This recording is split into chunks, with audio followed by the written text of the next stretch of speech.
नमस्कार। महिला शक्ति विशेष में मोर दी इंडिया न्यूज आपका स्वागत करता है। आज के इस कार्यक्रम में हमारी अगली महिला शक्ति है एमसीबी जिले के भरतपुर जनपद पंचायत की अध्यक्ष राजकुमारी बैगा जी, जिन्होंने ये साबित किया है कि महिलाएं किसी से कम नहीं है। ये अनुसूचित जनजाति वर्ग से आती है। 10 दिसंबर 1992 को जन्मी राजकुमारी बैगा, जिनके पिता एक मजदूर है, जिनका मायके ग्राम जमडी विकासखंड जयसिंह नगर मध्य प्रदेश में है। 2013 में इनका विवाह ग्राम सेरी विकासखंड भरतपुर में हुआ। इनके पति ग्राम सचिव के पद पर कार्यरत है। इन्होंने बताया कि महिला समूह ही इनकी शुरुआत थी। ग्रेजुएट राजकुमारी महिलाओं व स्थानीय लोगों के सहयोग से आज भरतपुर जनपद पंचायत की अध्यक्ष है और सभी लोगों की मदद के लिए सदैव तैयार रहती है। आज वो ग्राम जनपद पंचायत के माध्यम से लोगों को एक नए आयाम में पहुंचाने का कार्य कर रही है। ये 3 बहनें हैं और राजकुमारी बीच की है। दोनों बहनों का ब्याह हो गया है और ये समाज को आगे लाने की दिशा में कार्य कर रही है। महिलाओं को जागरूक करने ठोस कदम उठाया और जनपद पंचायत भरतपुर की सरपंच बनने के बाद महिलाएं इनसे जुड़ी और समाज हित में कार्य किया। आइए इनसे बात करते हैं हमारे संपादक राजकुमार केशरवानी जी के साथ।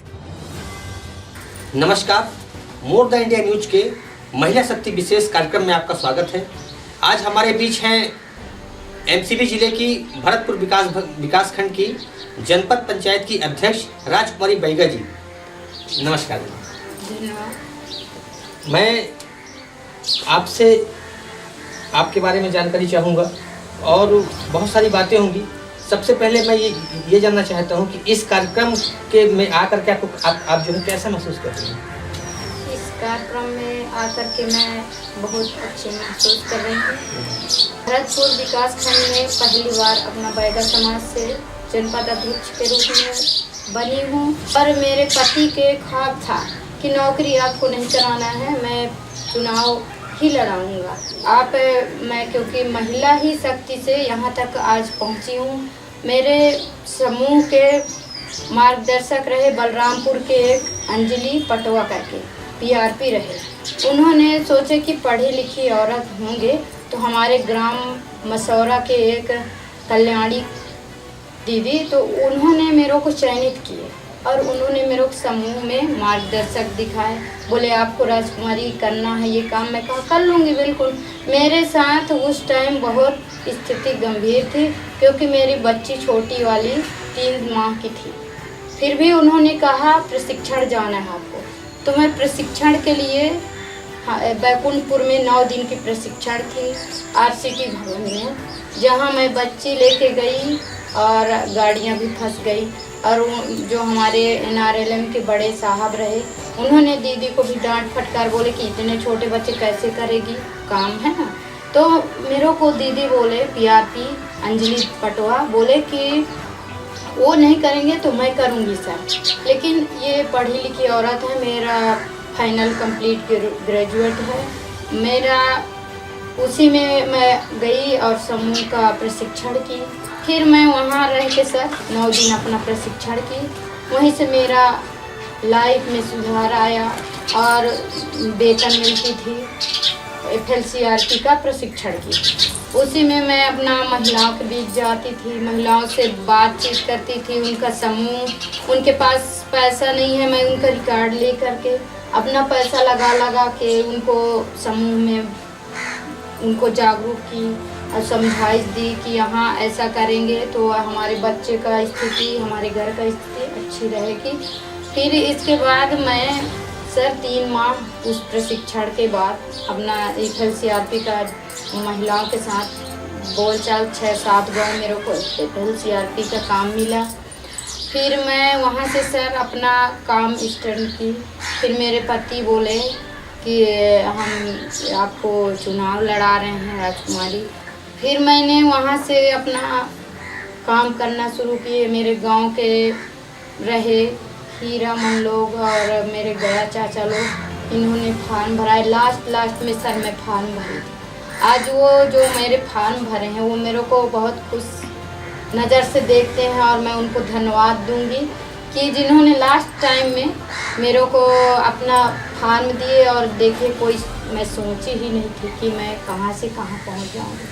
और रही बात कि मेरे जो जन्म स्थान है ग्राम जमड़ी, ग्राम पंचायत जमड़ी, पोस्ट छक्ता, थाना सीधी, जिला शहडोल MP में है सर। और मैं बहुत गरीब घर का बच्ची हूँ सर, जहाँ मेरी माँ आंगनबाड़ी की कार्यकर्ता सहायिका में थी। उस समय 25 रुपए से वो नौकरी कर रहे थे और उसमें हम लोग को लालन पालन 3 बहन हैं सर और मेरे 2 भाई थे, तो एक भाई गुजर गए।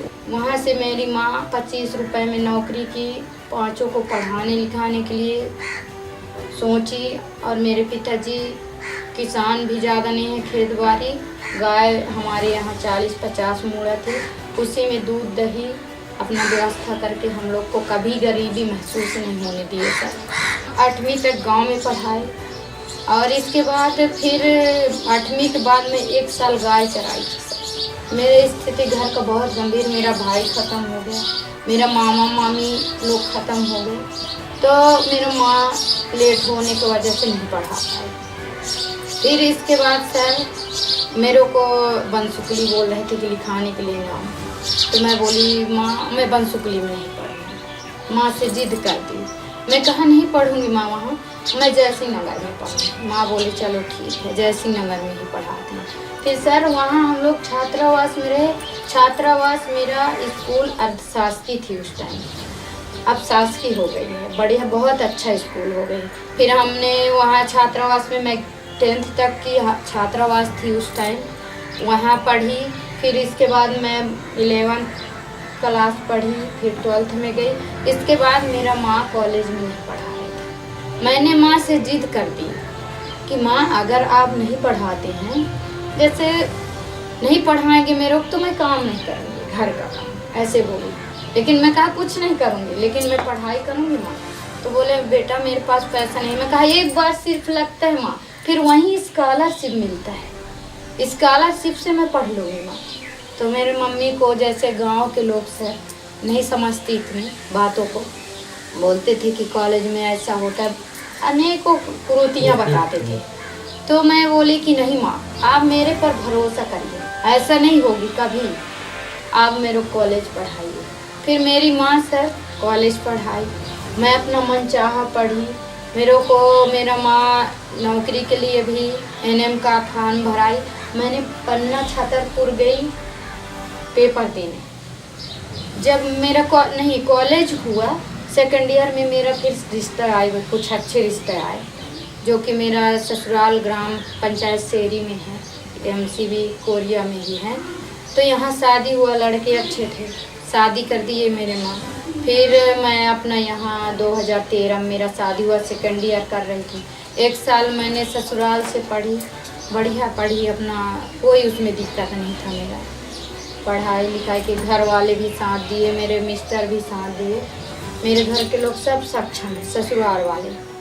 और मेरे को कभी काम करने के लिए नहीं जाने देते थे। मैं घर में रह के सर मेरे को बोर लगता था। मैं कहा सर पड़ोस वाले के साथ कभी घूमने उमने नहीं जाती थी किसी के घर में, मैं ऐसे ही सब दिन रही सर, हाव भाव व्यवहार से। फिर मैं चल देती थी आपके जोलगी तरतोरा, जंगल डिपार्टमेंट में काम की। आपके मनरेगा में जो रोड है मेरे घर पास, पहला काम वही, 17 गोदी कोड़ी है जिंदगी में। और मेरे पति भी बोलते थे कि आप MP के नौकरी नहीं मिलेगा, ऐसा करते। मैं कहा ऐसा कोई बात नहीं है, मैं काम करना स्टार्ट की सर, 17 गोदी कोड़ी। अच्छा, जनपद अध्यक्ष बनने के बाद विकास के हिसाब से आपने क्या क्या काम किया अपने, मतलब भरतपुर विकास खंड के लिए?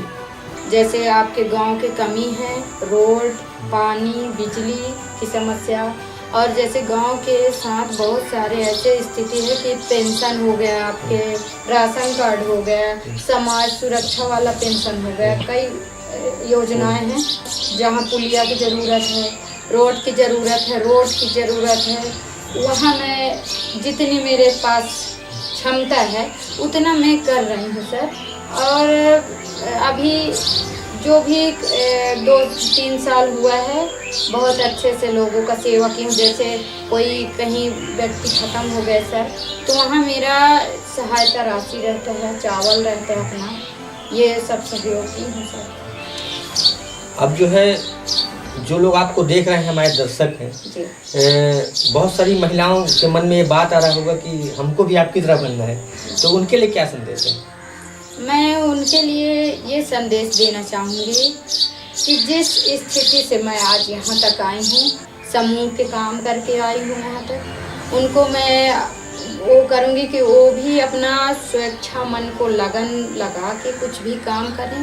आप लोग मन लगन लगा करके और अपना महिला सशक्ति इतना आगे हो गई है सर आज, चाहे आप समूह के बारे में देखिए, चाहे पंच सरपंच के बारे में देखिए, हर जगह तो महिला है। आज हमारे एक आदिवासी ही परिवार के राष्ट्रपति बने हैं सर। हम भी ऐसे सोचते हैं, अभी यहाँ तक आए हैं तो हम भी सोचते हैं कि उनके तरह हम भी अच्छा काम करें, समाज सेवा करें और जो दीन दुखी हैं उनका सहयोग साथ दें, खड़े रहें कंधा पे कंधा मिलाकर एक दूसरे के साथ सहयोग करके, तो हम आगे बढ़ने में कोई ज़्यादा वो नहीं है सर। जी, अभी आप साक्षात्कार हुए राजकुमारी बैगा जी, जो एमसीबी जिले के भरतपुर विकासखंड की जनपद अध्यक्ष हैं। उन्होंने बताया, अभी आपसे बातचीत करते समय उन्होंने बहुत सारी चीज़ें बताई हमको कि एक महिला जो है कैसे एक पुरुष के कंधे पे कंधे मिला के चल सकती है, और पुरुष यदि सहयोग करे या ना करे तो भी एक महिला समाज में बहुत बड़ा स्थान रखती है। और इसी जो है मोर द इंडिया न्यूज़ के कार्यक्रम महिला शक्ति जो है, महिला शक्ति की ये हमारी मेहमान थी। और अगले हफ्ते फिर मिलेंगे एक नई महिला शक्ति से। देखते रहिए मोर द इंडिया न्यूज़। मैं राजकुमार केशरवानी आपका स्वागत करता हूँ और इन्हीं शुभकामनाओं के साथ नमस्कार।